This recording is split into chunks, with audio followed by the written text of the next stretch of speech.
কি অবস্থা আন্টি, কেমন আছেন? আপনি যে ফোলা বিয়ে করেছেন, ফোলা শ্বশুর বাড়ির তো রান্নার জন্য ঈদের সেমাই, সুজি, সাকু, মিস্ত্রি, হ্যাঁ, তারপরে বুনে সেমাই, বাংলা সেমাই, ইংলিশ সেমাই, এগুলো যে দেয় নেই। আমরা যে হাড়িয়াড়ি গ্রামের মধ্যে আপনার ফাঁসার বাবিরে যে করতেছেন যে ফোলাটা বিয়ে করাইছি, শ্বশুর বাড়ির লোকজন কিছুই দেয় নাই, এই যে বদনামিগুলো করতেছেন, কিন্তু আপনি যে আপনার মাইয়াটা বিয়ে দিছেন, আপনার মাইয়ার শ্বশুর বাড়িতে আপনি কী দিছেন?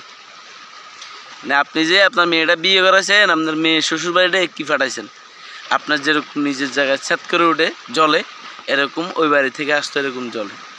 তা আপনি যেহেতু দিতে পারতেছেন না, তাহলে আপনারটা যখন আপনার কাছে কষ্টকর মনে হয়, আপনার অভাব অনটন সব কিছু বোঝা যায়, আপনার থেকে এরকম লাগে, তাহলে আপনার ছেলের শ্বশুরবাড়ি থেকে আসার জন্য এভাবে কি ইন্টেনশনালি ছেলের মধ্যে, ছেলের বউর মধ্যে, হ্যাঁ, প্রতিবেশীর মধ্যে ঝগড়াগুলো কেন বাধা দেন?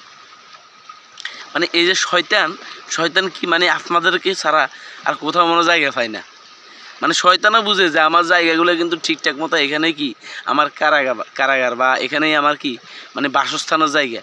মানে শয়তান কিন্তু মানুষ খুঁজতে ভুল করে না, নইলে দুনিয়াতে এত লোক থাকি আপনাদের মধ্যে কিল্লে পাইব, আর আপনাদের মধ্যে এই বুদ্ধিগুলা কে বাড়ি করিব?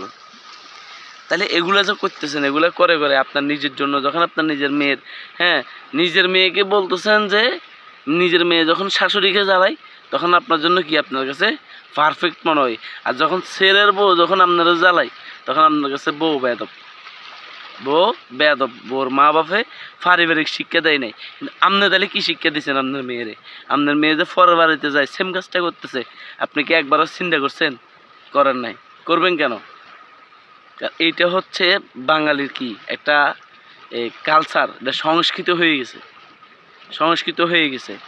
যখন পর্যন্ত যে কোনো দিন একটা মেয়ে শ্বশুর শাশুড়িকে বাপমার মতো মনে করবে না, আর বাপ মা যতদিন না পর্যন্ত একটা ছেলের বুকে মেয়ে মনে করবে না, ততদিন কি সংসারে কি বাতি ডাউনে যাবে, উঠবে না। এটাই বাস্তব আর এটাই সত্য।